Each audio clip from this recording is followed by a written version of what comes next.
we present Freda Jackson as Dr. Joe in the play by Joan Morgan, with Gladys Young and Ivan Brandt in the cast.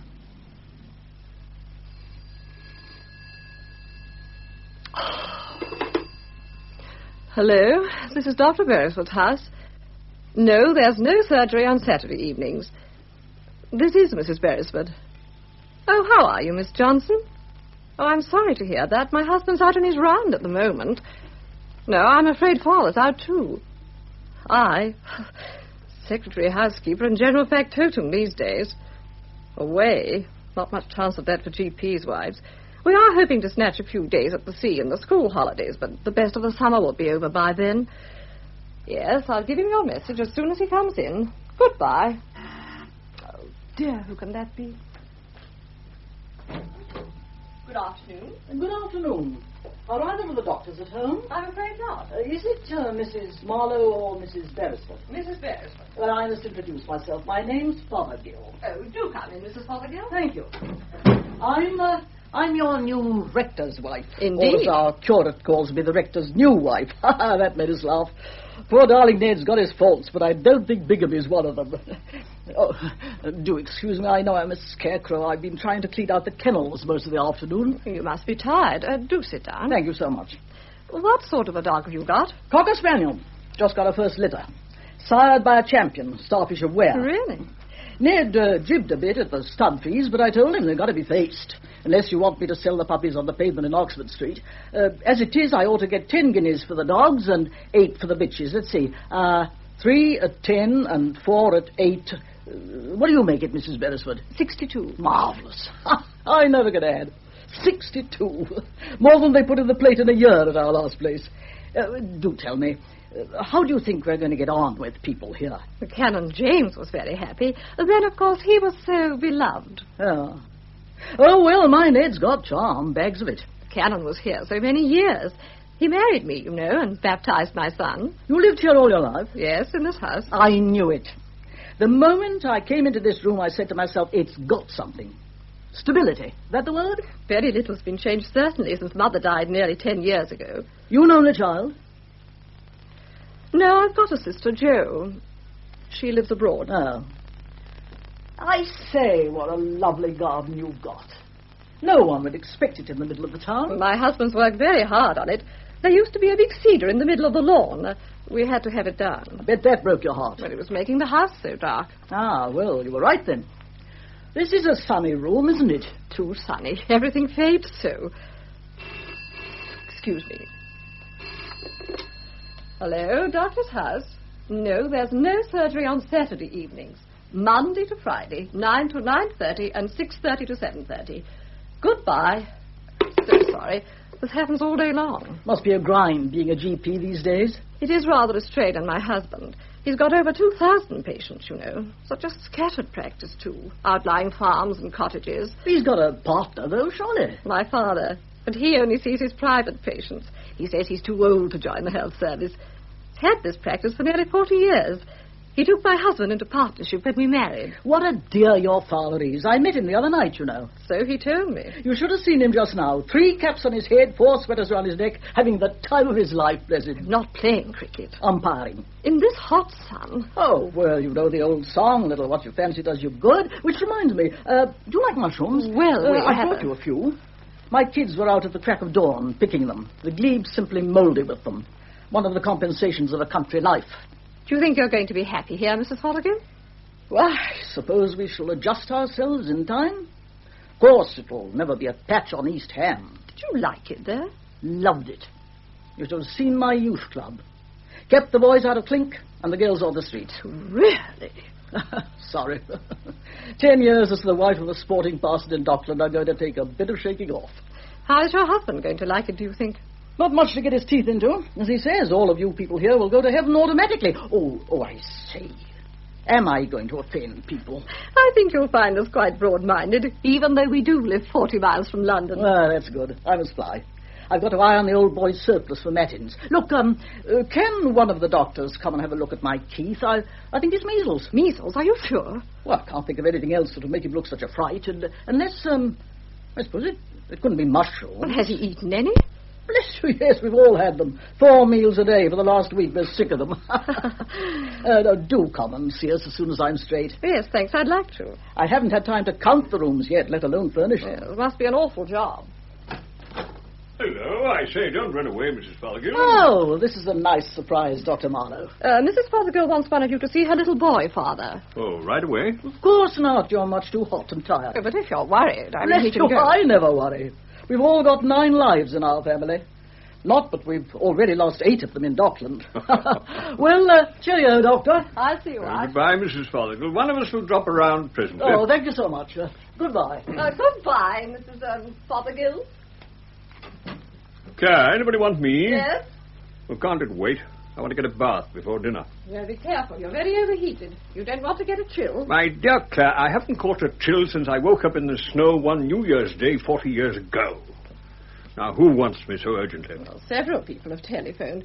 I do think you might arrange to be at home while Alan's out in his rounds, instead of exhausting yourself rushing about with a lot of men half your age. Umpires do not rush about, and most of them are about a third of my age. For the daughter and wife of a doctor, you've got a very inexact mind. Now then, where are all these messages? On the pad. Oh, I can't read a thing. Or isn't my writing clear? Well, not the writing. It's this dim religious light. Father, you know I draw the blind to save the carpet. It'll fade in the sun. When you've lived as long as I have, you'll learn that the carpets are easier to come by in England than God's good sunshine. Sun. You don't know what sun is. Now, at the Cape, that's where you want to go for sunlight. Transforms everything. I remember one day aboard the old Conway Castle in Table Bay. Yes, you've told me, dear. Have you seen anything of Jimmy? Why, isn't he home yet? No. Oh, I expect the match went on longer than usual. Oh, dear. Don't fuss, Clare, don't fuss. Miss Johnson. Oh, she's Alan's pigeon, if not his turtle dove. And who's this? Mrs. Piggott? Oh, don't tell me that rich old hypochondriac is back from Leamington already. Did you send her there? I must send her further afield next time. Peebles. No, further north. I shall prescribe Aberdeen. You are incorrigible, Not Father. incorrigible, my dear. Old and tired. All the rest are Alan's. Poor young fellow, working his guts out at 17 bob a knob, while I get a blissfully diminishing number of private patients at half a guinea a visit. Is he back yet? No, he had to go out to Hill Farm, an accident of some sort. Father, if you're going to bath before dinner... Oh, how's the water? Is it hot? Well, it should be. I rented the boiler an hour ago. If you knew how many things I've had to do today. Mom! In here, Jimmy. The hooligans, they make them at school. Grandpa, I scored 50. 50? No. Oh, I say, Clare, isn't it wonderful? Jim, dear, shut 50. the door. Sorry, Mum. Now, what were you saying? I made 50 runs. Knocked it up in under 3 hours. I hit a 6 off Browne's first googly. You should have seen his face. Jack says I broke a tile on the pavilion roof. But Mr. Castle says I won't have to pay for it. So that's why you're so late. I was getting quite worried. Peter's dad gave us an orgy at the rope walk. I say, Mum, isn't the rope walk luscious? We have fruit salad and ice cream and meringues. Jimmy, you mustn't get so excited. But, Mum, you don't seem to understand. I made 50 runs. Yes, dear, I know, but Good Lord, girl, it's a great day in a young man's life, his first half-century. Congratulations, Jim. Heartiest congratulations. Thank you, sir. Mum doesn't seem to understand. Oh, sir. these women, they don't know anything about sport, do they? Is that all it is? Of course. Sport's a man's world. I Jim. know, but you are pleased, Mum. Yes, dear, very pleased. Your father will be too, I'm sure, but... But what, Mum? Well, games are not everything.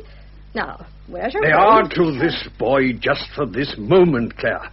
God knows we none of us get so many times we can afford to have them shine taken off them for us. Father, I'm only thinking about his health. Well, this is the first I've ever heard of cricket being bad for a boy's health. Not cricket, the excitement. Jim's very highly strung. No more than you make him. It would be my fault. Just because I tried to calm the boy down. Oh, leave the kid alone. There's a good girl. Not when he's in this state. What have you done with the thermometer? The what? I left it in here yesterday, in the right-hand drawer. But what do you want the thermometer for? Well, look how flushed Jim is. So would you be if you had been racing about in the sun and stuffing yourself with fruit salad and ice cream? And meringues. Oh, here it is. Did you have it? Probably. I've mislaid my own. What did you have it for? Oh, the Marshall baby. Mumps. Mumps? Good heavens. Did you remember to sterilize it? I'm sure he didn't. I'll have to do it later. Jimmy? Yes? You mustn't think I'm not pleased about your runs. Well, you don't, do you, dear? Well, you didn't sound very interested. Interested? Oh, I wonder if you realize how much I worry about you. You know you're not very strong. Oh, rot. Oh, you've got a lot of nervous energy, yes, as I have. But I know to my cost how much it takes out of one being neurotic. But you're old. Old? Well, not exactly old, but... Oh, you know what I mean. I suppose I do seem old to you. All the worry. You shouldn't fuss so, Mum. Fuss? Well, about my health, for instance. I don't want the chaps at school to think I'm a kid. You're only 12. In 4 or 5 years' time, I shall be old enough to get a job on a ship. A ship? Why a ship? I shall have to do something. Well, there are plenty of things for you to do at home. Oh, Mum, not here in Brandon. Why not in Brandon? It's good enough for your father and your grandfather. I don't believe Grandpa's ever really liked living here. Oh, how ridiculous. He hasn't been out of England for over 40 years. Not because he hasn't wanted to. So that's it. He's been filling your head with his traveller's tales. They're jolly good tales. The first time you hear them. But what's the use of thinking about places you'll never see? How do you know I'll never see them, Mum? He did. Well, that's different. He went as a ship's doctor. On the Conway Castle. Oh, don't you start talking about the Conway Castle. But wouldn't you like to travel, Mum? Whether I do or not is beside the point. I shall never be able to. Why not? I'm tied to the house. I'm sure it must be very nice to get about the face of the earth with no responsibility. You mean like Aunt Jo? Does Grandpa talk to you about your aunt? Yes, whenever he's had a letter. If she's been to a place he knows, for instance. Only then? More or less. Why? Oh, I just wondered. Does your father ever mention her? Dad? No. Anyone at home? Oh, good, here is Dad. Dad! Hello, Jim, my boy. I see you look very excited. Come on in, Dad. You'll never believe what's happened. Happened about what? Oh, the great match. How did it go? Guess. You made a duck. No. Your side was all out for 30. No. Oh, come on, tell us the worst. I made 50. Nonsense. I did, Dad. Oh, you're pulling my leg. I'm not. Ask Mum. It's quite true, Ellen. You should have seen the state of excitement he was in. I don't wonder. They had to give me a sedative when I scored my first try at Blackheath. Oh, Dad. Well. Tell me, son, between ourselves, was the bowling very bad? Oh, Dad, you are a kidder. Anybody want the bathroom? Jim's coming up. Oh, must I, Mum? A lukewarm bath is what you need to take the stiffness off. But I'm not stiff. You will be tomorrow. And mind, not too hot. 70 degrees at the most. Oh, righto. I won't be long, Dad. All right. You're very late, aren't you, Ellen? Well, I ran into a You're clock. tired. Oh, I'm all right. You mustn't let them make too many calls on you. This accident today. Now, was that anything serious or urgent? Fatal, probably. A woodman fell 50 feet from a tree he was lopping. Fractured skull. They're operating on him tonight at the county hospital. I see. Any messages? Several. Phone's been going all the time. Any callers? Mrs. Fothergill. Oh, yes. What's she like? Rather fun, I hear. Fun? Well, the old boy said she was. He met her at some sidesman's carouse at the church hall the other night. I think she's one of the most vulgar women I've ever met. I'm only glad Jimmy wasn't here. No wonder your father thought she was fun. Oh, I've no doubt you find her amusing, too. I expect the seamen and stevedores loved her. Well, they certainly loved her husband, if that's anything to go by. What do you know about it? Well, apparently he was quite a figure in the East End. Really? Isn't it a little odd, then, that he's had to leave? Not in the least. Another London winter would have finished him. Oh, I didn't know. No, of course you didn't. Well, she wants you to go round to the rectory. Her boy's got measles. At least that's what she says it is. Alan? Yes? Do I look old sometimes? Of course not. What I mean is, do I seem old? What's happened? Don't tell me some old gentleman's offered you his seat in the bus. I'm not joking. Look at me. Well? Huh? What's behind all this nonsense? Jimmy. He thinks I'm old. Well, so you are to that infant. Lord, I expect he looks on me as a hoary old veteran who can remember seeing Jack Hobbs. Oh, how can I make you understand? Oh, you're so shallow. Doesn't it make things easier? For you, perhaps. Oh, yes, it's a man's world. Don't laugh at me. Now, do I look as though I'm laughing? I don't know why you should be so bitter. I'm not in the least bitter. I've got any number of blessings to count. What you really mean is I have. Well, let's say we both have. Health, family, affection, an adequate income. What more can we ask? Then why aren't you more contented? I? Yes. Runs through everything you say. Even a few minutes ago, it was written all over your face, your frustration. Oh, what about? Because the surgeon at the county hospital is going to operate on that man and not you. Well, I could have performed the operation certainly as competently as Rogers, anyway. So I was right. You've never really settled down to being a GP, have you? No, that's absurd. You can't deny you'd have liked to specialise. I admit I would have liked to have gone further in my profession, but, well, it just wasn't to be. You see, I was right.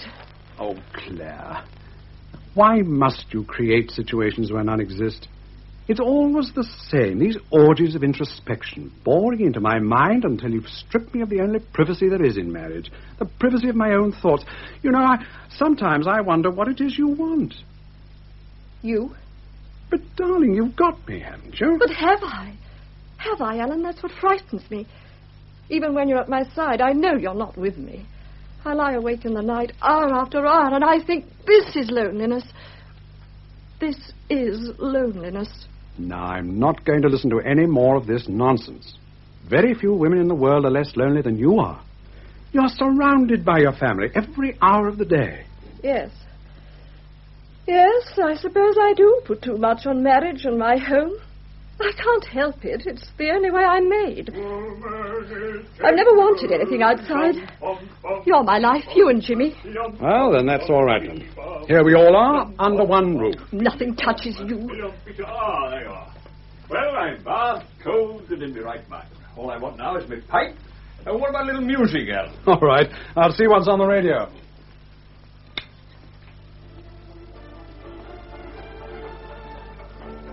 And we bring to you some of the interesting people who come by land, sea, and air to be in town tonight.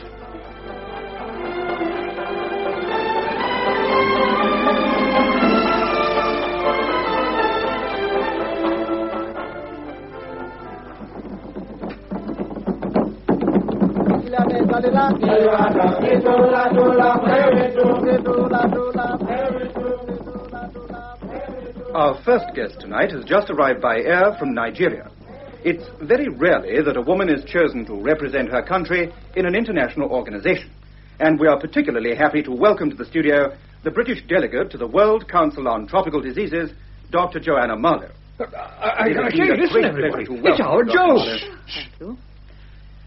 Am I right in saying that you're the first woman ever to be appointed to this organization? Why, I didn't know she was in England, even. Have you any explanation to offer? Apart, of course, from your outstanding experience in tropical medicine. This job above everything calls for complete mobility. Oh, that's... The fact that I've got no ties and can take off from any corner of the globe at a moment's notice didn't tip the scale. You say you've got no ties, Dr. Marlowe. Does that mean you've got no relatives in this country? No. I've got a father and a sister. I can hardly wait to see them after all this time. Is it a long time since you were last in England? Nearly 15 years. Really? Why is that? Never seemed to get sent anywhere within 3,000 miles of home. How did you come to take up tropical medicine? Quite by chance. Just after the war, I happened to be in Lobito on the West African coast. I'd qualified shortly before I left home. I managed to get a job as a ship's doctor on a freighter. The toughest job I ever tackled. And what exactly are your plans now? I've got to be in Delhi for a meeting of the World Health Organization early next month. Well, till then I think I shall stay at home if they'll have me. A case for the fatted calf, I should think. By Jove, I should think well, so, thank you Joe. so much for coming here. Dr. Joe. That is right, isn't it? Yes, quite. You see, the natives can pronounce it whatever tribe they belong to. Good night. Good night, and welcome home. Joe, back in England at last. It was typical of her not to let us know. Yes, she always had a sense of drama. I can't get over it. Still the same old Joe. You know, I don't know her voice anywhere. I wonder what she looks like after all this time. Much the same, I expect. I can't get over Joe coming home as a VIP. Is she one? Well, so it appears. Mind your ash on the carpet, Alan. Oh, sorry. Well, it's no good my sitting here. I wish we knew what time to expect her. I shall have to get the guest room ready and think what I can do about food. Oh, you'll manage all right, Clare. It won't exactly be the fatted calf. Joe won't mind. Well, I shall. May not worry you, but it worries me not to be able to put up a better show after all these years. I shan't even have the Daily tomorrow. No, I'll take it. Hello? Brandon 25. Dr. Marlowe here. Joe! Joe, we've just been listening to you on the air. Well, of course, you silly girl. We're all waiting with our fingers crossed. Yeah, quick as you can. Coming by road? Oh, good, good. Well, the sooner I get off the line, the sooner you'll be here. Goodbye, bless you. She's leaving at once. With any luck, she ought to be here by 9. I'm glad she's given us a little warning. Oh, it'll be wonderful to see her again after all this time. How long is it exactly? August 1946. The 11th of August. Good Lord, Clare, how on earth do you remember the exact date? It's not one I'm likely to forget, darling. Surely you remember. It was the night we got engaged.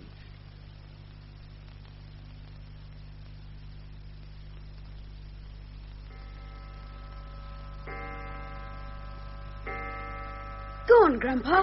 Tell me some more about Aunt Jo. She'll be here soon. Well, Jim, I don't know how much more there is to tell you. You've read her letters. A lot about the place she's in, not much about what she's doing there. It's only been from odd paragraphs in medical journals that I found out what an authority she's made herself in tropical medicine. Was that what she always wanted to do? No. Funnily enough, it was what I wanted to do when I was a young man. Joe's done the job I meant to do in Africa. I loved it, you know. Africa. Did you, Grandpa? Yes. The dreams we have when we're young. I was going to devote my life to the fight against the endemic diseases of the tropics. What's that? Oh, sleeping sickness, yaws, yellow fever. I even got as far as putting in for a post at the hospital in Lagos. And they'd have had me, too. What went wrong, Grandpa? I got married, if you call that going wrong. Didn't you mind giving it up? We always mind relinquishing our dreams. Yes, I minded all right. I remember thinking this town was a very small pond indeed when I first came here. Your father did, too.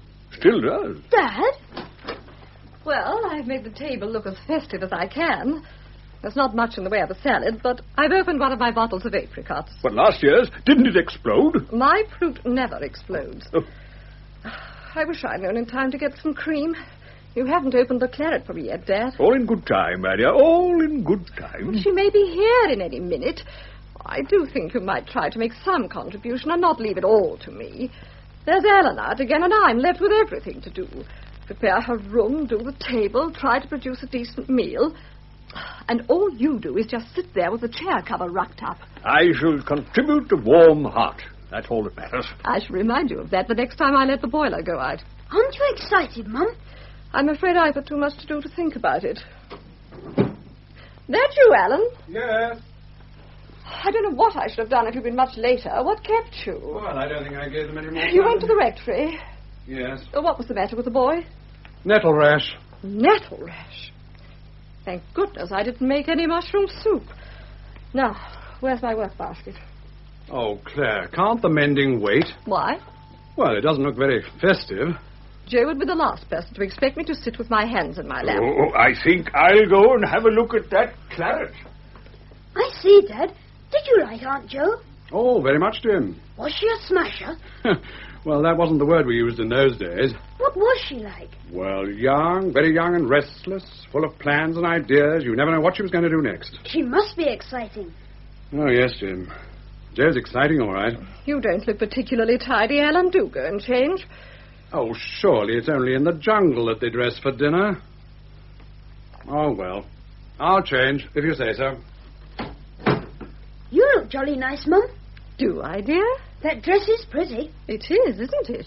I wonder if Aunt Jo would recognize you in the street. I expect so. Have you ever sent her a photo? Oh, don't you remember? Oh, no, perhaps you were too young. No, it was all on the beach at Cromer. Oh, heavens, here she is. She's here. I say, Joe's come. Here. Oh, get out. Oh, look out there. I've stumped over the rug. Now, let's put the lights on. She's here. It's her, Mum. It's Aunt Jo. Let me go. No, I will. No. Come on, Grandpa. Don't you get excited, boy. Don't get excited. Keep calm. Now, you let the girls get it over But first. can't we just go and help her with the bags or something? Claire, oh, heavens, I can't. That's just stop. How are you? Oh, I'm fine. Oh, leave the big stuff in the hall, Roberts, when you bring it in. We simply must have the rest of it, though. Oh, wait. Give me those garden things. Father, dear. Oh, how wonderful to see you. Hey, Joe. Joe, I can't get over it. Oh, Dad. Oh, now, Dad, don't make me cry. Oh, Roberts, put those parcels down somewhere. Yes. Anywhere. Claire, it was barbaric of me not to let you know, but I only knew myself 48 hours ago. It's been chaos ever since. Oh, Roberts, you'd like to be getting back, wouldn't you? You're sure you won't be wanting me anymore tonight? No, I shan't be wanting you for days. You've only to telephone headquarters. Yes, I know, I've got the number. Well, thanks for getting me here so quickly. No, I really don't think I could have stood another 10 minutes. Thank you, madam. It's been a pleasure. Goodbye. Goodbye. Oh, this is never little Jimmy. How do you do, Aunt Jo? I expect he's grown since the snapshot we sent. Grown? Well, it's quite incredible. And this strapping young man is the person I brought to Noah's Ark. Oh, Claire, we are growing up. I say, look at the evidence. Yes. Well, you've not changed much, Joe. Are you glad to be home, Joe? Oh, Claire, I can't tell you how glad. Do you believe that 2 days ago I was in Kano? Where's Kano? Oh, it's in northern Nigeria. The Clapham Junction of West Africa. Well, I was on my way to Johannesburg, and at the last minute the conference was cancelled, and I've got 3 weeks free. Marvellous, I thought. England. I caught the plane with 10 minutes to spare. Good heavens. Oh, I still can't believe it. I'm not dreaming, am I? No, Joe, you're not. Fantastic. Nothing's changed. The same prize rose bowl, yes. The same roses out of the garden, same old watercolours. Oh, Claire, not the same loose covers. Yes, just the same. And with all that's happened in the world. Well, if you wanted to look for reassurance, this room would give it to you. You'll never know how much I've thought about it. Now, I've huddled under my mosquito net and tried to imagine I was sitting out under the cedar tree in the garden. Oh, dear. Now, that cedar tree began to be almost an obsession with me. I used it as a sort of magic whenever I had a dose of fever. I'm sure it helped. I must just have a look at it. Oh. No. Oh, no. We had to have it done. But why? Well, it made the kitchen so dark. Sorry, Joe. Oh, well. Well, there won't be anything to bring my temperature down. What did you get, Joe? Malaria? Oh, yes, mild attacks. A few days and I'm as right as rain again. It must be rotten while it lasts. Oh, morbid as hell. Let's skip that. You look well, Claire. Considering. Considering what? Well, England isn't exactly a housewife's paradise nowadays. Poor old Claire. Wish I could have brought you 1 or 2 of my servants. 1 or 2? Yes, sounds very grand, doesn't it? It isn't really, you know. Oh, I expect you still exaggerate. You don't need to in my part of the world. Well, the wildest tales are true, dear lass. Ah. Well, my dear, you must be longing for a meal. You never waited dinner for me. Well, it's only cold, I'm afraid. If I'd known you were coming, I'd have... Don't be so silly, Claire. Oh, here, Jim. We must just look at a few of the things I've brought back. Aren't you ever tired? No, not as long as I keep the engine running. Here, Claire, you have those flowers. They're Nigerian orchids. Oh, what beautiful things. They kept them on the ice in the plane, but I'm afraid they look a bit the worse for wear now. Yes, Claire, I think this is yours. Yes, here you are. It's a handbag. Joe. Do hope you'll like it. Oh, Mum. Oh, but it's lovely, Joe. Thank you so much. Oh, what wonderful workmanship. Magnificent. Now, your turn next, Dad. There. A leopard skin rug. Keep you warm while you're out on your rounds in the winter. Well, this certainly will impress Mrs. Piggott. Mrs. Piggott? Who's Mrs. Piggott? Father's only patient. Oh, dear. Has it come down to that? Very nearly, my dear, very nearly. Alan! Hello, Joe. Hello, Alan. She's a smash all right, isn't she, Dad? Yes, she certainly is. Oh, we've only just started on the parcels, Alan. You haven't missed much. Now, Jim was the real problem. I know you're far too old for such childish things now, Jim, but this, well, it is a bit different, perhaps. Thank you, Aunt Jo. It's a sort of Noah's Ark. I say. Say, The carving's superb. isn't he luscious? Luscious, what a word for a rhino. Have you seen any? A few. Do they charge? Well, they didn't charge me. I drove too fast. What sort of a monkey is this? It's a gorilla. I watched him being carved. Where? The wettest village in all Nigeria. And it can rain there, can't it? Have you ever been to Nigeria, Grandpa? No. The nearest I ever got was Walvis Bay. Anchored among the dead fish. Oh, so it hasn't changed. Tell me, Joe, what are things like out there nowadays? Oh, well, you still pray to the gods to send you more vaccines, more cell phones, and please, Lord, more insecticides. TV where there's no DDT. That's right. Oh, Dad, I do wish I'd had you out there. Not as much as I do, Joe. Aunt Jo? What sort of an animal is this? Aunt Jo? Oh, that's an antelope. Darling, I could have told you that if you'd asked me. But Aunt Jo's seen them, Mum. But you mustn't interrupt her when she's talking to someone else. I don't mind. You ask all the questions you like, Jim. You little know what you've let yourself in for. Oh, don't worry, Alan. Jo's always liked an audience. You haven't asked a thing, Mum. Your mother never suffered from wanderlust, Jim. Well, there hasn't been much time for idle dreaming. Oh, poor old Clare wants her dinner. We all do.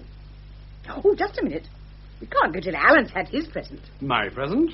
Of course. Dad. Here you are. Oh, thank you, Joe, for thinking of me. Look at it. What is it, Dad? A Negro's head. Charming. It can't be a Benin bronze. Benin, yes. Oh, it's not an old one, I'm afraid. They won't let theirs out of the country now. Oh, I'm thrilled with it, Joe. Thank you. I thought you could have it on your desk. You mean to suggest I'll fall back on witch doctoring when the pharmacopoeia fails me? So you still have your little academic joke. No, not very often these days. No, Alan doesn't find being a country GP an academic joke. That's something I shall never get used to. Alan still being a GP. But, Joe, when Father took him into partnership... Oh, I know all about that. But I never for a minute thought he'd stick it. But then you never knew how that came about. We don't want to go into all that old stuff now, Clare. It's new to Joe. It can't possibly matter one way or another after all these years, Oh, Claire. but it does.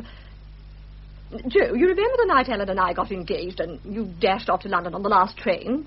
Yes, I remember. After you'd gone, Oh, Claire, Father please. called us into the consulting room and I wonder if you could recall what you said, Dad. Well, if I can't, I have no doubt that you can. The exact words. He said, I always knew you'd marry one of my daughters. As it's Clare you've chosen, I shall be happy to take you into partnership. More than happy.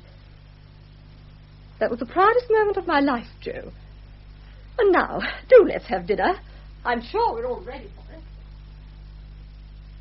Oh, you were right about the rain, Clare. There's been quite a bit in the night. Funny, I never heard a thing. Perhaps you weren't lying awake. Ah, yes, nice. Have you been out in the garden? Yes. In those slippers? But don't you worry, I didn't get my feet wet. I meant, oh, Father, look what you brought into the house. What? Where? On my carpet. Oh, my dear. Well, the lawn's covered with worm casts. I'm so sorry, Claire. Here, I'll rub it all out. Not with your handkerchief. I'll do it. Oh, just when it's been cleaned so nicely. I'm so sorry, Claire. You're worse than Jimmy. Not another patient already. Good morning. Can I see the doctor? Will you go in the waiting room, please? Poor old Alan, that's the 7th so far, and still a quarter of an hour to surgery time. Me, the joys of private practice. Aunt Jo! Aunt Jo! Aunt Jo! Isn't she here? No, she's still in bed. No, she's not. I just popped my head in. Well, you shouldn't have done that. Doesn't she want any breakfast? I took hers up on a tray. Today as well? I thought that was only after her journey. She is an old lazy bones, isn't she, Mum? Well, she's used to plenty of servants. Nonsense. Joe's got the sense to keep out of the way when the work of the world's being done, unlike some of us. I wish she'd get a move on. I want to see her before I go to school. Why? I just want to. I don't suppose she'll have vanished by this evening. This evening's too late. I've got to ask her something. What? Surely you could ask me. You wouldn't know, Mother. Well, now, I'd better go and change these shoes of mine, I suppose. It's 9:15, Jim. You'd better be off. Have you got your books? In the hall. Oh, Mum, I want a pencil. Have you got a new one? Somewhere. Where did I put them? I don't know what's happened to everyone this morning, just because there's an extra person in the house. Oh. This is the doctor's house. I'll call him. Oh, Dr. Joanna Marlowe. I'm afraid she's not down yet. Can I get her to call you back? Shall I call her? An interview? Well, if you hold on, I'll see if I can get her. Yes, get her, Jim. Aunt Jo! Telephone! I'm her sister. I? Oh, no. Just a housewife. Oh, that's a very nice tribute to us. She's coming. Oh, my sister can speak to you. She's tripping all down the stairs. No, that was my young son. Oh, dear. Clare, your poor carpets. I'm dripping all over them. So sorry. Here she is now. Thanks, Clare. Hello. Yes, speaking. I say, Aunt Jo. Just a minute, darling. You mustn't keep her. Only a sec. Those native chiefs you were telling us about, what were their names? Just hold on a moment, would you? The Oni of Ife and the Alafin of Oyo. Oh, thanks, Auntie. You do smell nice. Jim, you'll be late. Be careful crossing the road. All right, Mum. So sorry about that. Oh, yes, simply heaven. I'd forgotten how beautiful England is. No, nothing's changed. Well, it hasn't anyway where I am. It's almost uncanny. It's like stepping back in time. No, I don't want to do anything at all. Just lie out in a deck chair and listen to the blackbirds.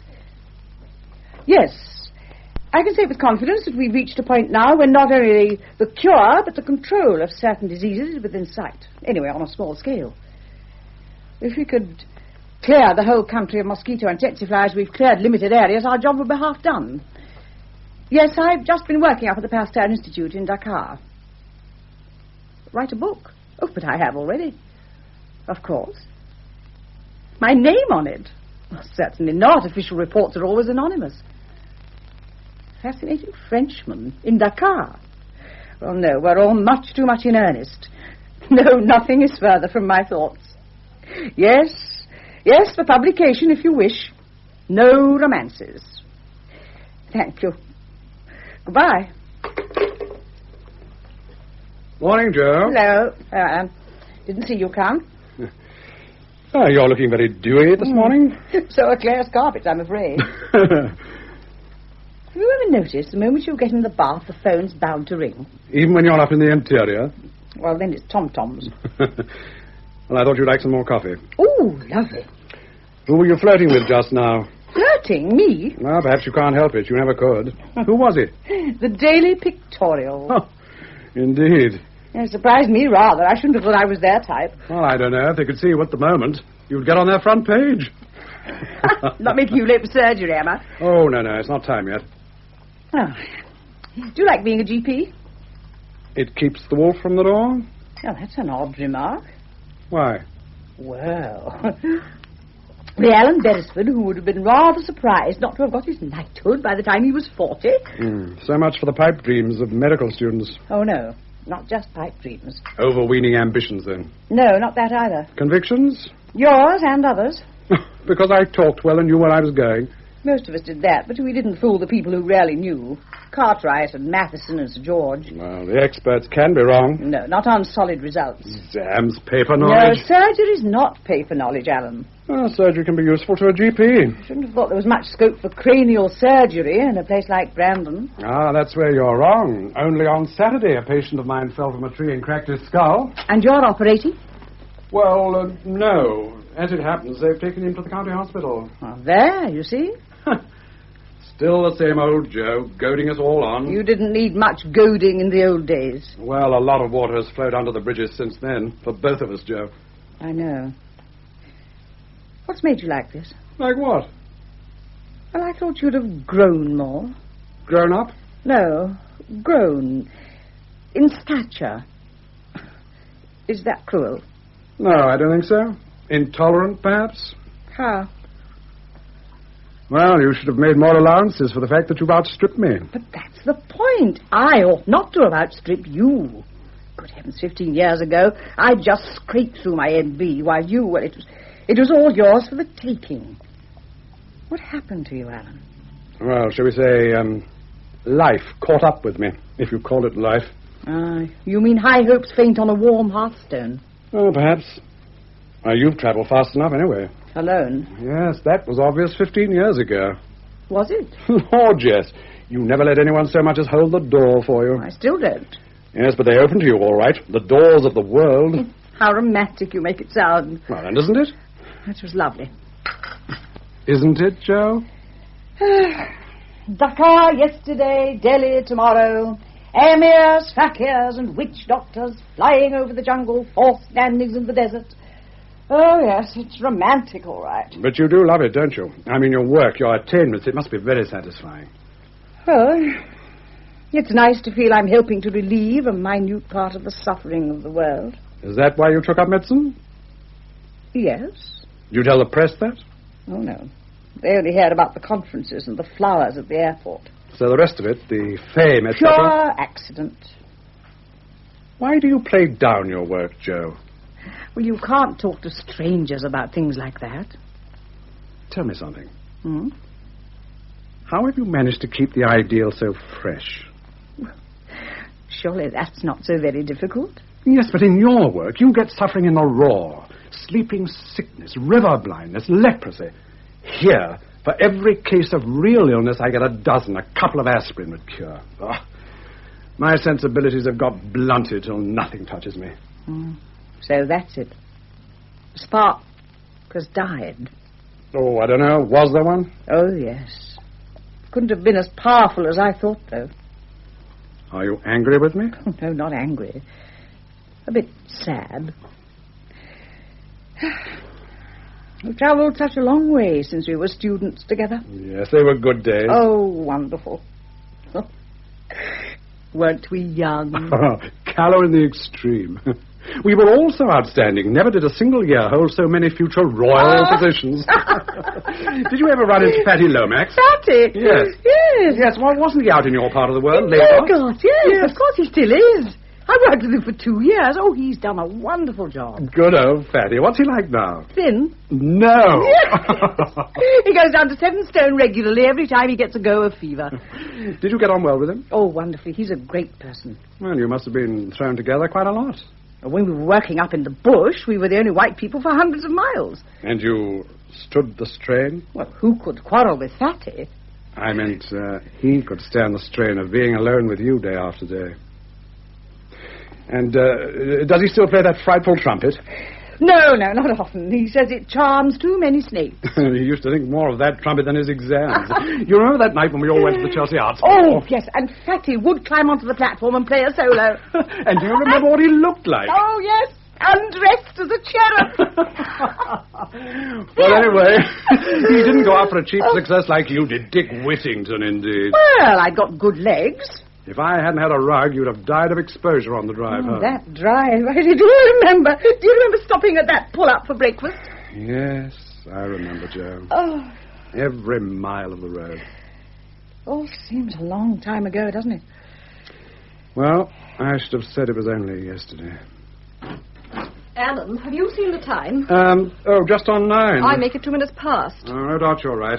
I suppose my patients are starting to make impatient noises. Yes, they are. Miss Johnson wanted to see you. Miss Johnson, if she only wants another chit for 100 aspirin, she can come in surgery hours. Oh, these patients. Telephone ringing day and night, always streaming across the hall. Oh, mine are usually lolling about under the palm trees. How glamorous. Oh, have you finished the coffee? Yes, thanks. You must find it very dull here without... No, Clare. Not dull. Well, not for a few days, perhaps while the novelty lasts. You haven't got to stick it year in and year out. You do look tired, Clare. Are you? You've forgotten what it's like in England nowadays. I haven't had any proper help in the house for years. Only a succession of daily women who only make more work. Well, you've kept the place up marvellously. It's not that I mind so much. It's the meals, the eternal meals. Shopping, cooking, washing up. And don't forget, I've got 2 men and a growing boy to feed. That's something you've never had to cope with. No. Oh, don't think I'm complaining. I'm not. No one could ask for a more devoted husband than I've had or son. Well, that's only as it should be. You've devoted yourself to them. Yes. I tremble to think what would have happened if Alan had married you. The question never arose. Let's skip it, shall we? You certainly wouldn't have been much of a homemaker. Just look at you in your dressing gown at this hour. What are you doing this morning, Clare? Well, I've got the bedrooms to do. Oh, I don't mean the chores. You can leave them to Mrs. Thing for once.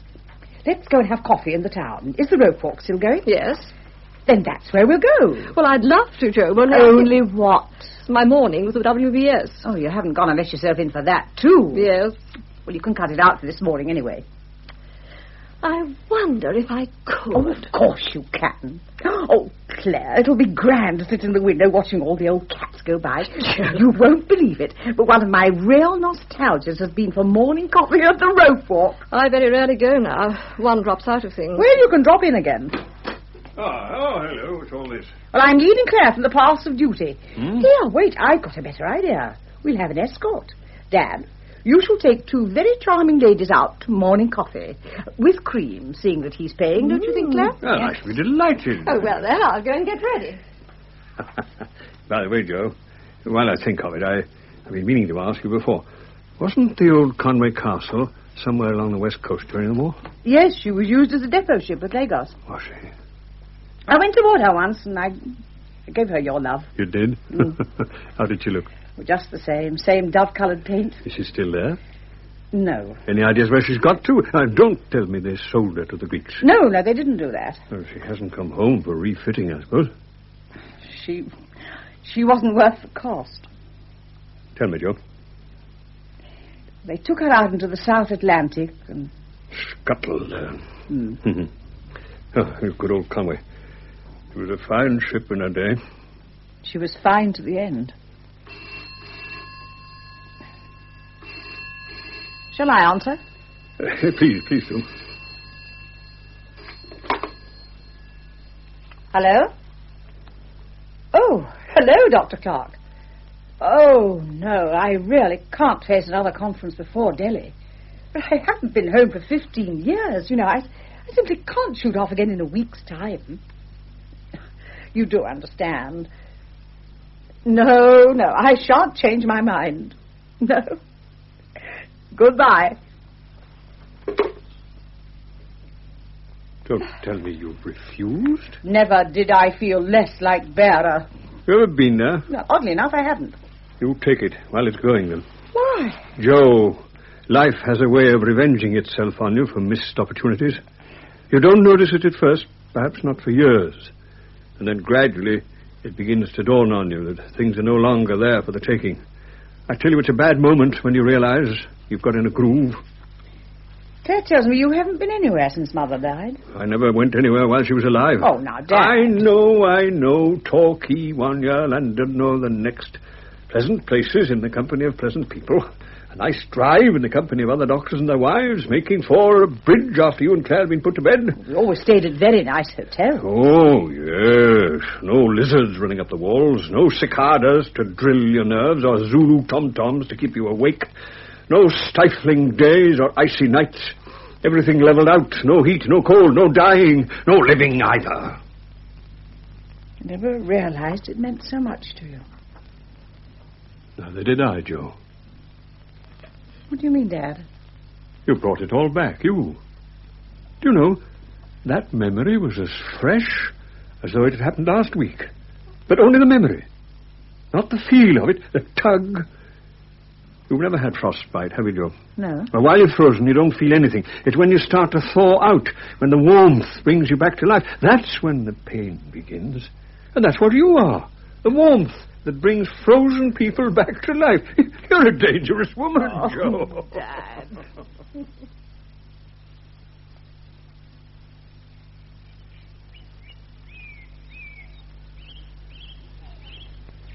Hello, Alan. I didn't know you were back. Well, I've only just got in. Oh. Have you been out here all the afternoon? Yes. Reading? Most of the time. Oh, what a heavenly day. It's like one of those long summer afternoons when we were very young. I saw you through the window. I thought this is the first time I've ever seen Joe sitting still. Oh, dear. What's the matter? I don't know. I feel a bit shivery. Well, what do you expect? Got a bit of a headache, too. Yes, well, what do you expect when you read in sunglasses? You make me feel like a child, Alan. It must be my fault. Now, you're old enough to know better, however meagre our sun may be to your standards. I love this mellow sun and all the soft colours. That old red wall and roses, the green grass. It's all so clean and safe and known. You talk like an exile. Exile. It's a sad little word. Oh, I shouldn't have used it, Joe, if I hadn't thought it was so wide of the mark. But is it?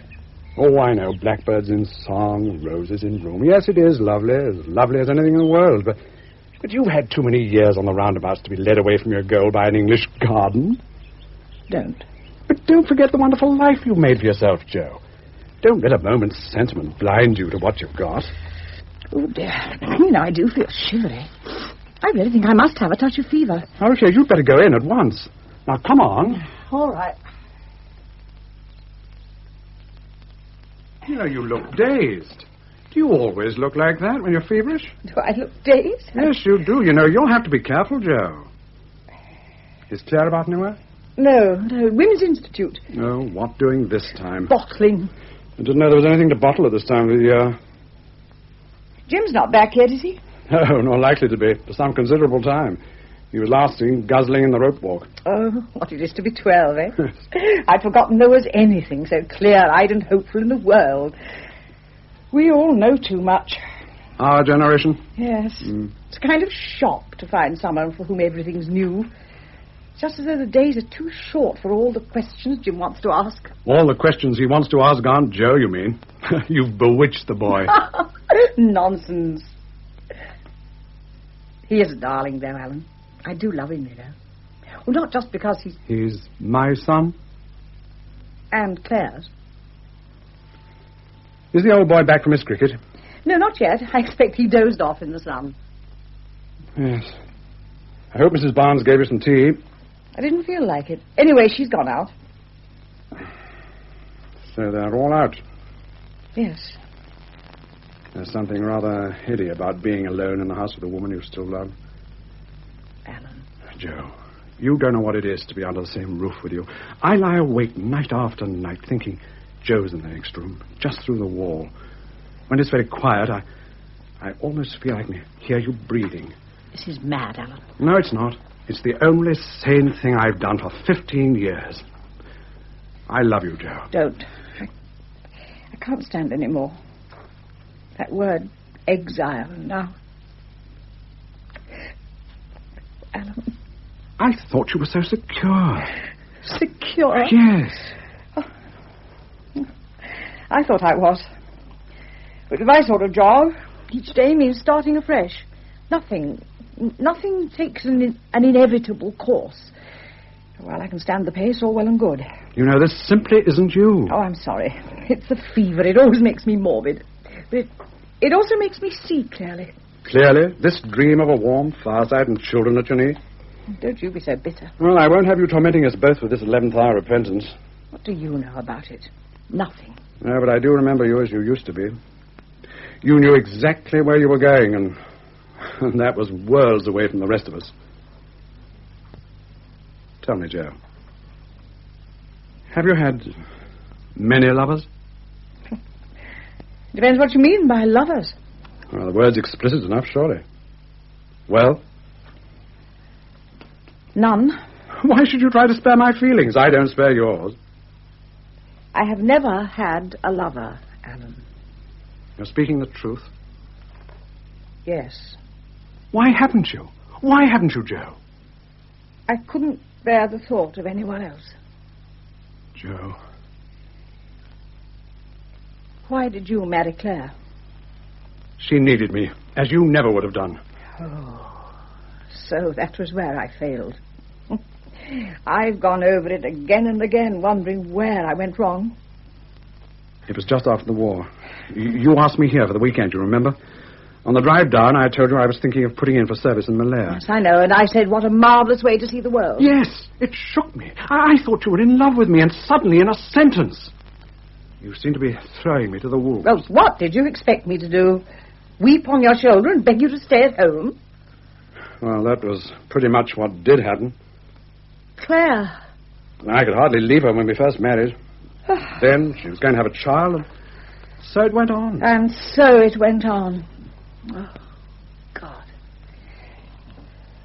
Oh, I'm tired. I've wondered about you such a lot since you came back. I can't reconcile it with my memories. All these years I've known that I've loved you. Yet there was a moment that first evening. You were sitting there with Jim, your heads close together, and you were both laughing. Something happened to me. I can't explain it. It was like love at first sight, that queer physical pain, half hope, half fear. You and my son. It's all gone into him, all the love I'm capable of. I try to keep a balance. He must be free. I've failed in so much. I mustn't fail in this. You're not a failure in his eyes. He worships you. You think he does? I know he does. I'm glad you've got him, Alan. Something to look forward to. It's nice to sit like this, isn't it? Together. Mm. Oh, what might have been. No, Alan. No. That's one of the things we never put into words. Joe, I just don't know how I'm going to carry on. Oh, Lord. 6:25. Surgery. Nemesis. At 17 bob a time. Oh, Lord, I evidently forgot to leave the door on the latch. Hello, Jimmy. See you later. Hello, Aunt Joe. Well, Jim. Gosh, aren't you hot? Yes, you better not come too close. Why, is it catching? No. I bet Mum will think it is. Jim. You know it's an old scary cat she You is. are a horrible child. I am, aren't I? A horrible man. Oh, horrible man. Is that the latest? Good, isn't it? Mm. You don't look at all like a VIP. Well, I don't feel Cross. Oh. She says you don't understand children and, you know, being a spinster. Oh, I never really thought of myself as a spinster. It is a funny word when you come to think of it. Isn't it? Could I be a ship's doctor if I was strong enough? Strong enough? To stand the life. Well, life on a modern liner is not exactly grueling. I know, but you see, I'm not really as strong as I look. I've got a lot of neurotic energy. A lot of what? Neurotic energy. Whoever told you that? Mum.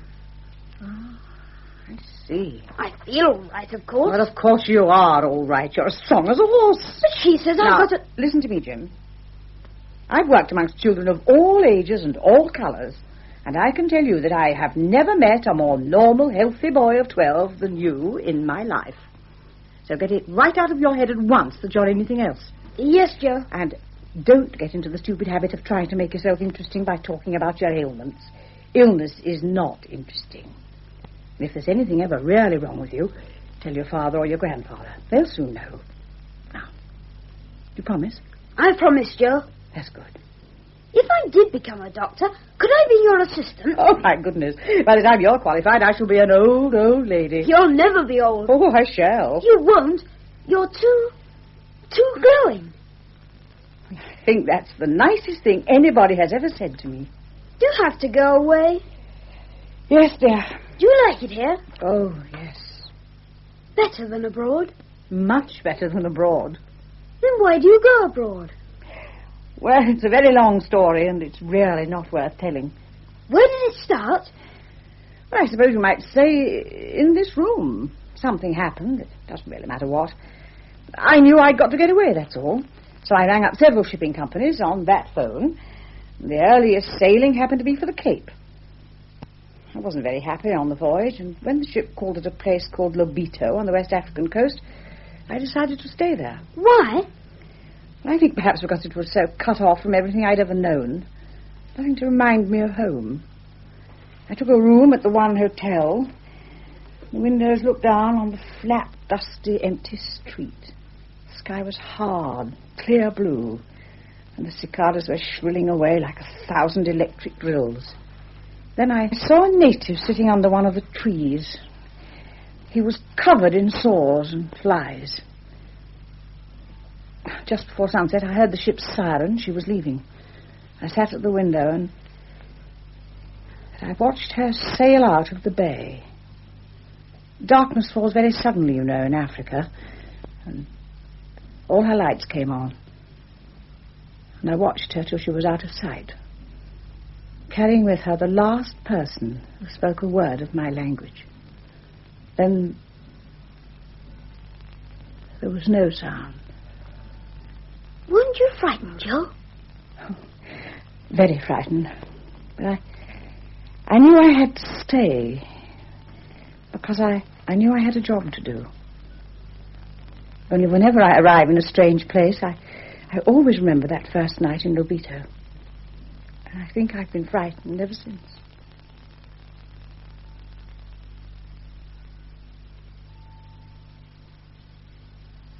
Oh, Mrs. Aitken rang you, sir. She wants you to slip over there this evening. All right, Mrs. Barnes. And this telegram came for Dr. Joe, sir. All right, I'll give it to her. Father, Yes, Alan. What is it? Where's Jo? This cable's come for her. Oh, she's in the garden. Cable? Oh, I wish they'd telephoned it through. Then we'd have known what was in it. Yes, probably whistling her off to Timbuktu at a moment's notice. Exactly. We could have held it back till it was too late. She's not looking too good, is she? She ought not to have got up so soon. Well, she says she feels better out of doors. This passion of hers for green grass, it's almost as though she's storing the memory of it as a camel stores water. You mean this place? Yes. I don't quite know how to put it, but I'd have liked her to be able to think of this place as home. Home? Of course it's her home. Jo was born in this house as well as Clare. The timetable, the pattern, the way of life are all set by Clare. You and Jim fit into the pattern all right. Jo and I are rebels. I told the line because I'm too old and too lazy to do anything else. The most I can do is to drop Ashe on the carpet or pull up one of the blinds. Jo's the lucky one. She can take the next plane to Fiji or wherever she damn well likes. Well, it's not so simple. After all these years, she's beginning to feel the need for roots. Stable background. Yes, I know. Don't let's try to fool ourselves, Alan. You mean Jo's the stranger within the gates? That's not at all what I was thinking. Well, I suppose we ought to give her cable. Yes, I suppose so. Jo! Hello? Cable for you. Shall I bring it out? No, I'm coming. All right. Here you are. It's only just come. We did think of suppressing it, Jo. I expect I should wish you had. Do you reconsider your decision not to attend Vera conference? Kindly cable EDCO Vera immediately. Oh, dear. When would you have to leave? The conference opens in 3 days' time. Then it's out of the question. You're not up to it. You've only been out of bed a couple of days, and you're tottering about like a newborn antelope. You've already refused once, refuse again. On medical advice? Oh, certainly. On the advice of my favourite doctor? And I'll sign a certificate, too. My two favourite doctors. That's settled then. I continue to loaf for another 10 days. That's the only advice I ever give myself. 10 days. Is that all you've got now? Well, I daren't run it any closer. I've got to be in Delhi on the 8th anyway. Oh. Well, hadn't you better put those Barrie people out of their misery? I'll pass the phone over. Here you are. Thanks, Alan. Go on, Jo, before you change your mind. It's the last thing I'm likely to do. I want to send a cable, please. Oh, Brandon 25. It's to the Endemic Diseases Control Organization. Morning? No, not particularly. Why? I believe it was a clean one. Oh, well, I hope it wasn't a dirty one. You don't understand. It hasn't been aired. How do you know? Well, the laundry only came back yesterday, and with all I've had to do, I didn't have time to sort it. He must have taken it from the box himself without telling me. Oh, I shouldn't worry too much, Claire. You never do worry. It's midsummer. Summer chills can be very dangerous. Not till you get to my age. Not as though Jim's strong. Oh, nonsense. You know he's not. I know nothing of the kind. You haven't had to nurse him through his illnesses. What illnesses? Measles and mumps. They can both be very dangerous. So can crossing the road. I suppose it's too much to hope for anything but callousness with a room full of doctors. Oh, don't worry so much, Claire. The boy's as strong as a horse. Jimmy strong? Certainly he is. I've never seen a healthier boy in my life. Perhaps I'm the best judge of that. After all, you're not a mother. No, I'm not.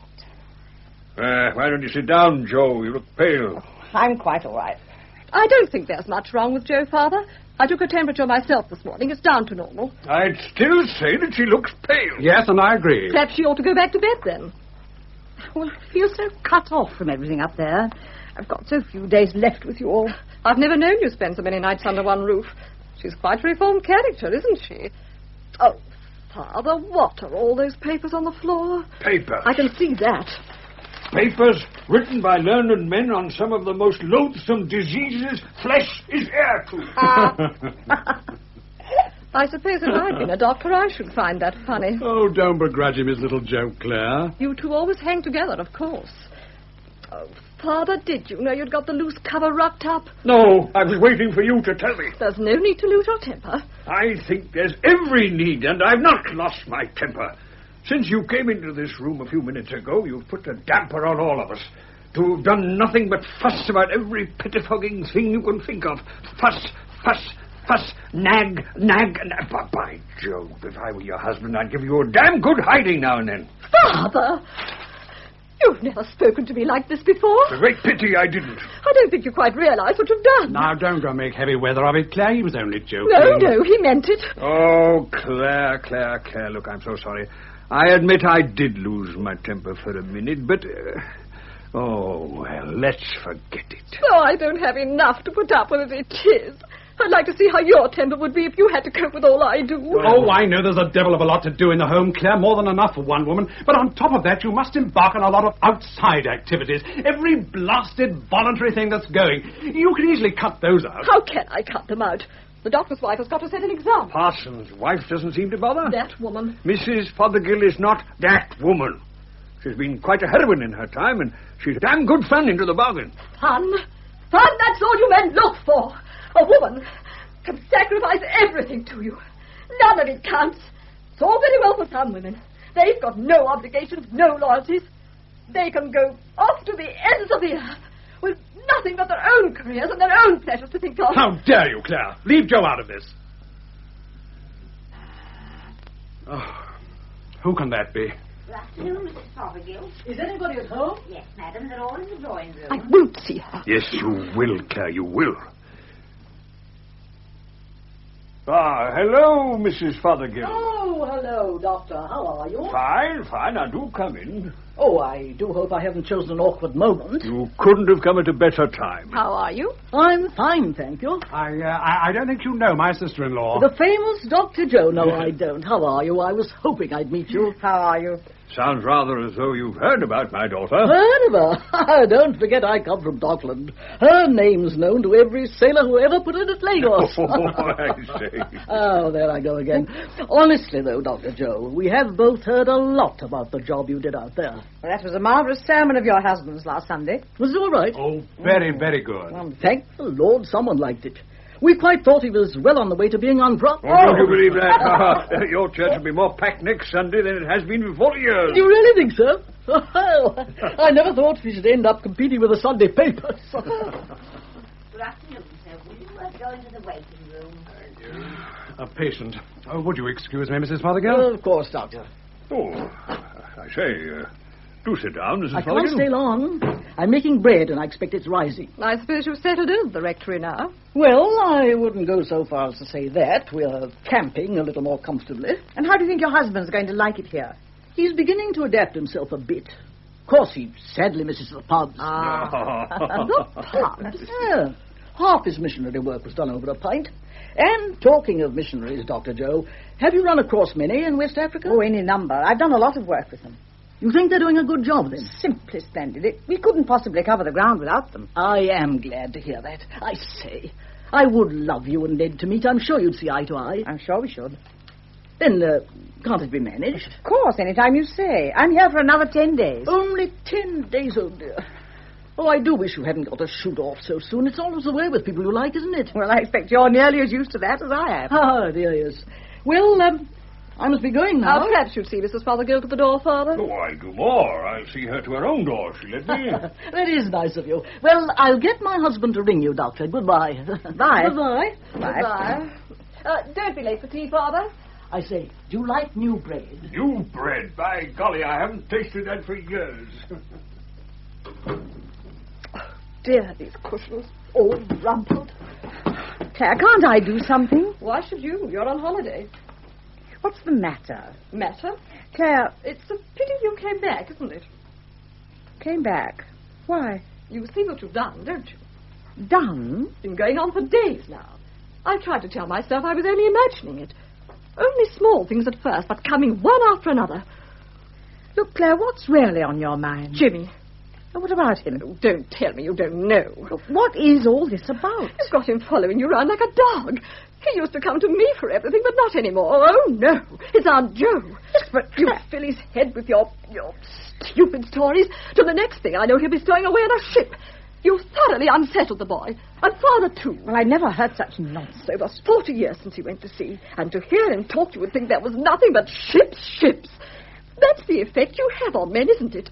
To stir them up, make them think they're missing something in life. Look at Alan. I have never mentioned travel to Alan. No, you're too clever for that. You show him how you've outstripped him in his career, and he suddenly sees himself frustrated. Well, he's never said so to me. He doesn't need to. I can read him like a book, as I can father and my son. I may not have your technical knowledge, but I do know them, and I know what you've done to them. Till you came here, we were happy, all of us. Oh, I suppose by your standards our world was a small one, but it contented us. We had each other, that was all we needed. Look, Clare, I'm not a stranger.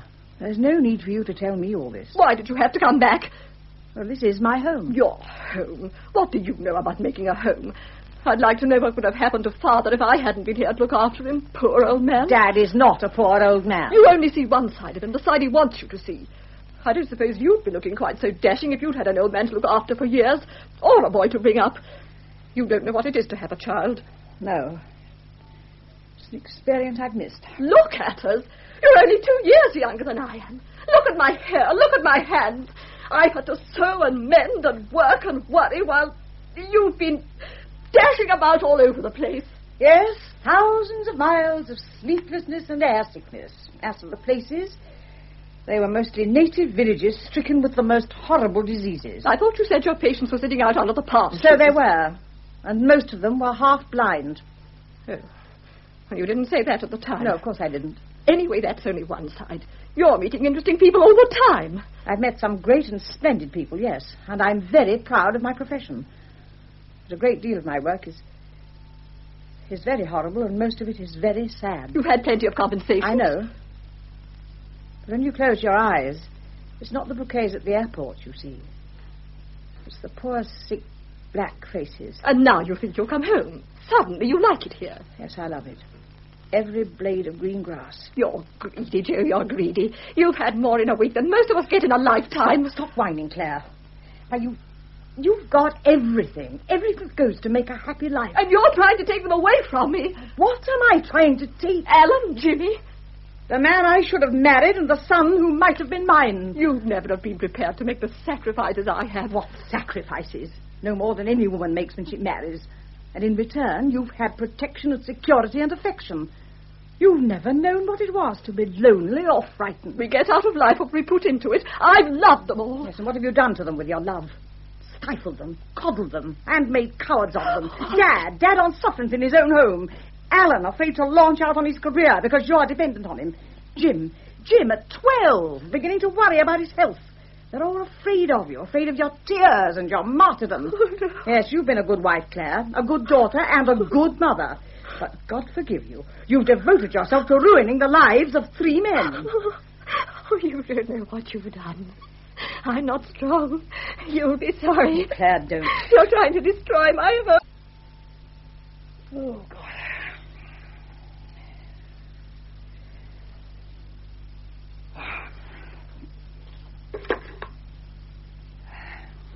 This is Brandon 25. I want to send a cable. The Endemic Diseases Control Organization. What time is it, Alan? What did you say? The time. Oh, nearly 10 past. What time is Joe's car supposed to be arriving? 6:30. Surgery time. Surgery time. So you're still in love with Joe? How long have you known? 14, no, nearer 15 years. Probably before you did. Oh, no. I knew the moment I first set eyes on her, across the operating theatre at King's. Pity, all of it. With Joe, you might have amounted to something. You know, when I was a young man, I used to tell myself I'd do so many things. Joe's done them all. I shan't have much to leave my girl, but at least she's inherited the talents I wasted. I could have told you years ago that you'd picked the wrong one. Well, this isn't quite what you said at the time, is it? There's no need to tell me. I remember it distinctly, even without Clare's prompting. As it's Clare you've chosen, I shall be happy to take you into partnership. Well? Well, I ask you. A chap who hadn't got the guts to marry my Joe when he had the chance isn't fit for anything better than a partnership in a small country practice. Oh, God. And I was right, too. You hadn't any guts. You jibbed at marrying Jo because you were afraid she'd lead you a dance. Clare was different. Clare loved me. Of course she did. She worshipped you. Very flattering. So was the fact that she wasn't a patch on you intellectually. Admittedly, she gave you nothing to get your teeth into. And by the time you woke up, it was too late. To specialize? Yes. Well, how could I give up years to further study with a wife and child to think of? Other men seem to have managed. You had the gifts, Alan. The hands, the intelligence, and the temperament of a great surgeon. When Jo first brought you here, you'd got the ambition to be one. And you go and throw it all away on a false step. I married Clare with my eyes open. Did you? Or was it because of her tears? Was it because she played on your pity, as some women play on your senses? She needed me. Clare needed you. The oldest chap in the world. And you, with your cold, clinical brain, stepped right into it. Oh, dear, what's the good? Who am I to criticize?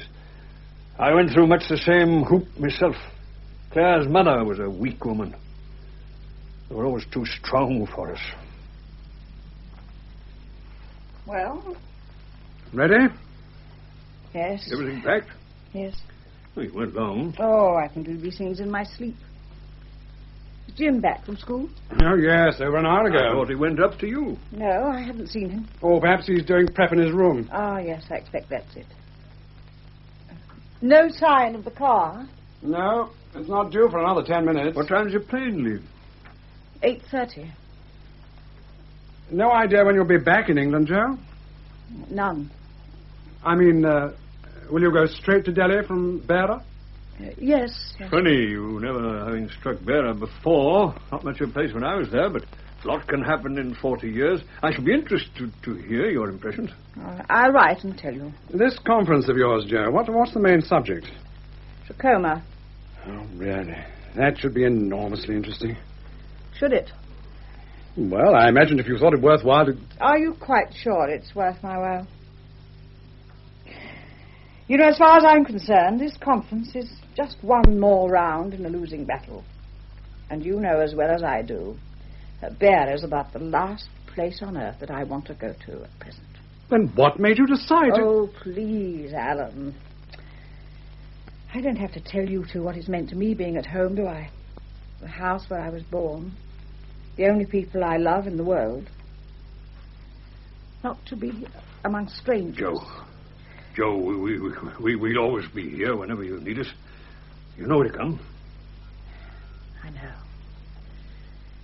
Yes. Only Something's happened. Yes.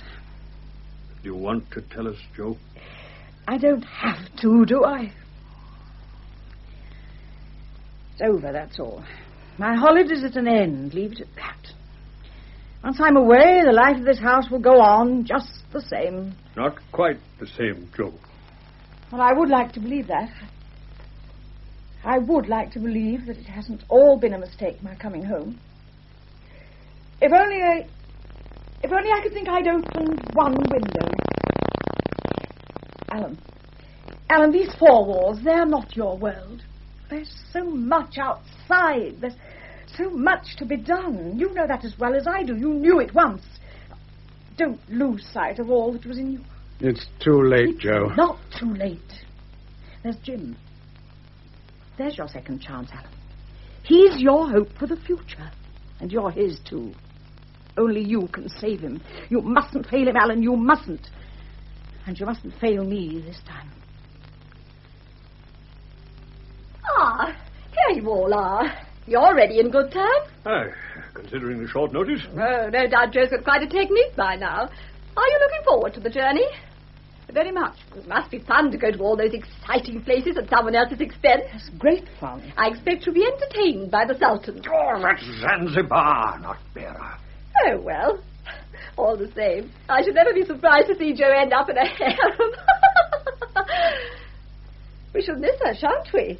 It's made quite a break in our quiet lives, a breath from another world. I do hope you're feeling better for the rest, Joe. I must say you look splendid, doesn't she, darling? What a marvellous coat that is. Oh, don't tell me you got that in Africa. Must be nice to spend all one's money on oneself. It's rather different when you've got a family to think of.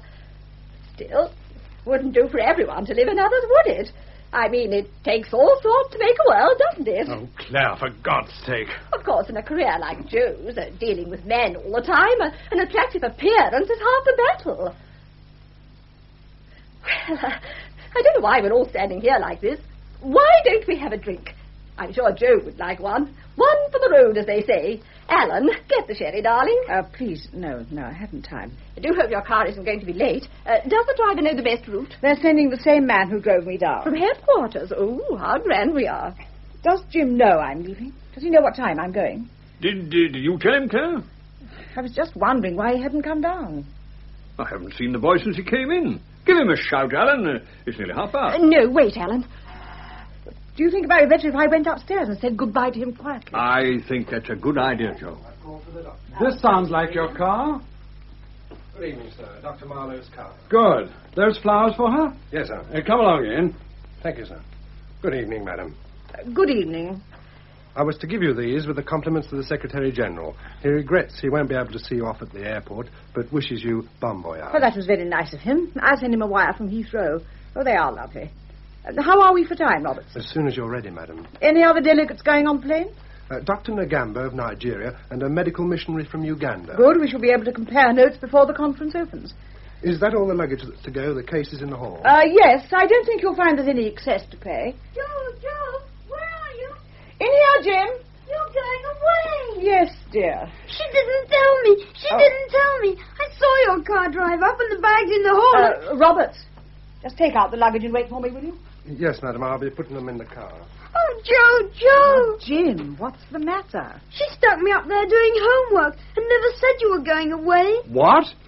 Is this true, Claire? Certainly. For God's sake, why? Surely you can see. Look at him. Look at the state he's in. Do you wonder when you lied to him? Claire, how could you? You don't know him as I do. I was going to break it to him gently. Yes, when it was too late for me to say goodbye to him. I was afraid he'd make a scene with you. Mother wanted to stop me seeing you, Joe. Only for your sake, darling. You know how easily you get upset. You're such a highly strung boy. Highly strung at his age. She was afraid I'd go off with Aunt Joe. Jim. And so I would, anywhere you said. I will too, as soon as I'm old enough. Jim, you mustn't say things like that. I'll find out where you are and stow on a ship. You see what you've done? Alan, do you see? She's taken our son away from us. Claire, kids don't mean these things. I do, I mean every word. Quiet, Jim. You don't know what you're saying. I do. She's horrible, horrible. Take me with you, Joe. I won't be a bother, I promise. Please, I do love you, Joe. Now, darling, you mustn't cry. I can't take you. You know that. Why not? Why not, Aunt Joe? Tell me. Your father needs you. Is that right, Dad? Yes, Jim. That's right. The luggage is all on the car, madam, if you're ready. Yes, I'm quite ready. I'm sorry to hurry you, madam, but I don't want to run it too close. Of course not. Where are you going, Joe? Vera. Have you been there before? No. Then you'll be frightened again, won't you? That's a secret. Between us? Between the two of us. Okay, Joe. And now, Jim, would you like to go out to the car and see that all my bags are safely on board? Yes, Joe. Well, goodbye, Alan. I'll see you to the car. No. And no waving through the window. Does that go for me too, Joe? Yes. Goodbye, Claire. Goodbye. Our hearts go with you, Joe.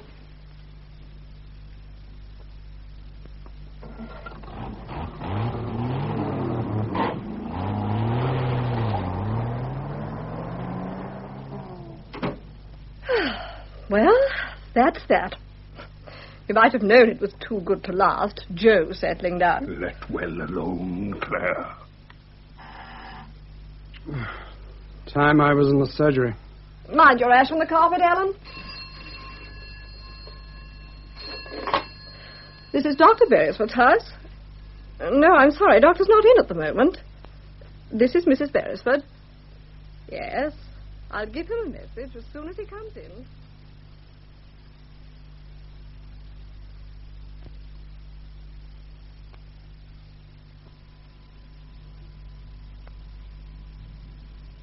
In Dr. Joe by Joan Morgan, the cast was as follows. Joanna Marlowe, Freda Jackson. Clare Beresford, Joan Scott. Jim Beresford, Hugh Janes. Dr. Alan Beresford, Ivan Brandt. Mrs. Fothergill, Gladys Young. Roberts, Barrie Fletcher. Mrs. Barnes, Vera Ashe. Radio interviewer, Leslie Dunn. Dr. Marlowe was played by the late Laidman Browne. The recorded production was by Hugh Stewart in the BBC's Midland studios.